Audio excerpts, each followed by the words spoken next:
عليكم ورحمة الله وبركاته. ازيكم حبايبي؟ عاملين ايه؟ يا رب تكونوا بخير. النهاردة هنعمل مع بعض شنطة بسيطة وسهلة خالص، كلها غرزة واحدة وتكرار من عدد السطور. الادوات اللي هستخدمها هي طقم جلد، وهستخدم كمان معاها خيط سلسلة او خيط القيطان. سهلة خالص وبسيطة. وكمان الطقم الجلد ده هناخده مقاساته ونعرفه احنا هنشتغل بمقاس قد ايه. القاعدة دي هنا عندي 25 سنتي طول في 12 سنتي عرض. تمام. وده الوش بتاع الشنطة. الوش بتاع الشنطة عندي 60 سنتي. تمام. ودي يد طويلة ويد قصيرة. اليد الطويلة دي بتبقى 60 سنتي، ودي يد صغيرة تحطيها برضو مع الشنطة لو حابة ان انت تلبسيها كتف او كروس. تمام كده. هنشتغل على طول. هنبتدي كده بسم الله. هنجيب القاعدة بتاعتي. انا عندي هنا القاعدة زي ما انت شايفة كده من عند بداية الدوران. لو انت بصيتي هنا كده علشان لما تيجي تشتغلي اي قاعدة مش هربطك ابدا بمقاس معين للقاعدة او بشكل معين للقاعدة. لا، انا هوضح لك حاجة واحدة. انت لما تيجي تشتغلي في الدوران بتحطي كده الابرة بتاعتك. انا هنا هستخدم ابرة رقم 4.5 مع الخيط اللي معايا ده. انا عندي كده زي ما اتفقنا حطيت الابرة بتاعتي هنا. لو عديتي الارقام من هنا كده من اول الغرزة ما كده، لو بصيتي هتلاقيها دوران من هنا، ولو بصيتي هتلاقيها دوران من هنا. ولو وقفتي الابرة كده من اول الدوران ما تجيش بقى، هي مش هيبقى صغير كده، لا هو بيبقى لتحت شوية كده الدوران. تمام. بيبقى هنا عندك ساعات لو هي القاعدة كبيرة خالص بتبقى هنا الجزئية دي عاملة معاكي 12 غرزة. لو هي صغيرة زي دي فبتبقى معاكي عاملة 14 غرزة. لو عدينا مع بعض من مكان ما انا واقفة كده، ادي 1 2 3 4 5 6 7 8 9 10 11 12 13 14 غرزة. تمام. من هنا لهنا الغرز دي انا هشتغل فيها التزايد، والغرز التانية دي مش هشتغل فيها تزايد زي ده. يعني لو عملت هنا 3 غرز هعمل هنا غرزتين بس. لو عملت الشنطة من هنا 3 غرز حشو تزايد يبقى هعمل هنا غرزتين. لو عملت هنا غرزتين يبقى هعمل هنا غرزة واحدة في التزايد. طب ايه الفرق؟ الفرق معاكي ان الغرزة لو ما انت تعملي هنا 3 هيبقى معاكي الشنطة بومبي وكبيرة شوية، لكن لو عملتيها 2 هيبقى معاكي الحجم اقل بكتير طبعا. طيب مبدئيا هندخل على طول ونشتغل نبين الشغل. هاجي هنا كده من هنا كده وهبتدي اعمل غرزة منزلقة على كل الفتحات اللي عندي.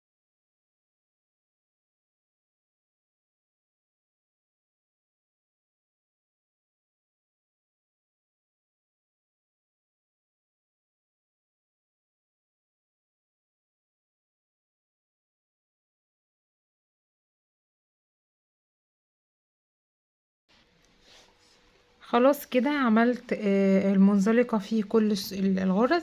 هاجي عند الغرزة دي كده وهاجي هنا ادخل ابرة رفيعة شوية وهطلع بالخيط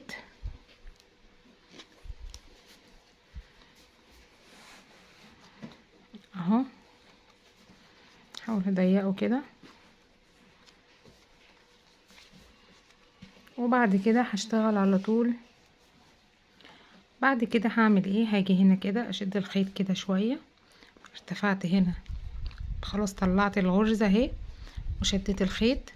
هاجي هنا ارتفع سلسلة من نفس مكاني كده من نفس الخيط، وهاجي في نفس الغرزة اللي انا عملت فيها المنزلقة هبتدي اشتغل في الحلقة دي. هسحب واعمل غرزة حشو اهو. ودي اول غرزة عندي من غرز التزايد. هعمل تزايد عبارة عن ايه؟ عن غرزتين في الدوران.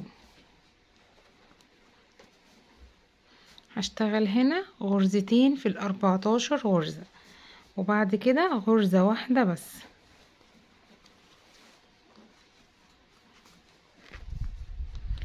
مش حابة تشتغلي في الحلقة الخلفية، عايزة تشتغلي في الفتحات، مفيش اي مشكلة، بتشتغلي عادي في الفتحات بتاعة الشنطة.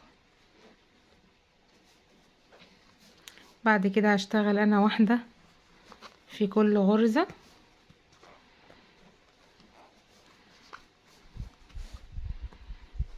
لحد ما اوصل للدوران اهو. زي ما انت شايفة دي مشدودة عندي شوية، بس هكمل كده لحد ما اوصل للدوران ده ال14 غرزة.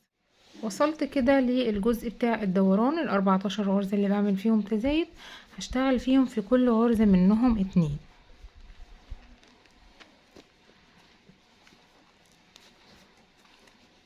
ادي 1 2. ما تشديش ايدك علشان ما يبقاش الفراغات اللي هنا في الجلد باينه.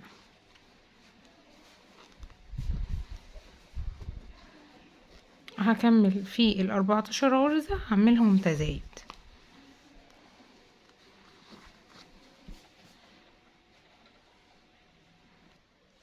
خلاص كده وصلنا لنهاية الغرز لأول غرزة اشتغلناها. تمام. الشنطة بقى بسيطة جدا جدا، ما فيهاش اي شغل خالص. كل الادوار اللي جاية هتبقى بدون اي قفلات، يعني احنا نشتغل على الغرز حشوة سنبلة في كل غرزة غرزة بدون اي تزايد. انا ما قفلتش لسه الدور اهو، وهاجي هنا في اول غرزة عندي وادخل فيها، ودي بس الغرزة الوحيدة اللي هقفل فيها بمنزلقة. بعد كده كل الغرز داير ما يدور. الشنطة دي انا الشنطة دي او غيرها بشتغلها بدون اي تزايد بدون اي قفلات، يعني ما بعملش الشنط نهائي بقفلات علشان بيبقى فيها خط كده باين، بيدي منظر مش حلو خالص للشنطة. تمام. الغرزة اللي انا قفلت فيها هي نفس الغرزة اللي هشتغل فيها اول الشغل. هدخل واعمل غرزة سنبلة جوه الغرزة واعمل غرزة حشو. هعمل في كل الغرز غرزة حشو. خلاص كده هكمل انا داير ما يدور كده بنفس الطريقة، عبارة عن غرز حشو سنبلة لغاية ما ارتفع للجزء او الطول المطلوب معايا. هخلص الطول وارجع معاكي اوريكي اشتغلت قد ايه من غرز الحشو، ونقيس مع بعض بالمتر طلعت معايا قد ايه عشان نركب مع بعض بقية ده. كده الشنطة بعد ما خلصتها وارتفعت بعدد من السطور اهو. اشتغلت كام سنتي؟ نقيس كده من هنا لحد القاعدة عندي 23 سنتي. الخطوة الجاية ان انا هشتغل بقى الوش القلاب بتاعها هركبه. قبل ما اشتغل الوش القلاب طبعا انا عارفة ان ده هنا كانت بداية الدور، فهخلي ده هو الظهر بتاع الشنطة. فهاجي هنا من الجنبين كده للشنطة واحاول ان انا اقربها كده كده بالشكل ده. ممكن بقى تمسكيها من هنا كده ومن هنا كده، تمسكيها بحلقات سهلة الفتح لو انتي هتتفك معاكي. تمام.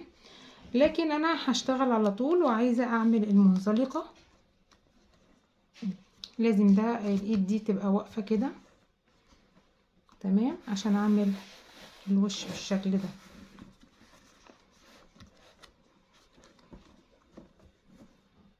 انا طبعا بعد ما خلصت الشنطة خالص عملت غرز منزلقة هنا عشان تنشف معايا الشنطة من فوق. فانا هنا هاجي بقى اركب هنا بالوش بغرزة الايه المنزلقة. هجيب الخيط والابرة كده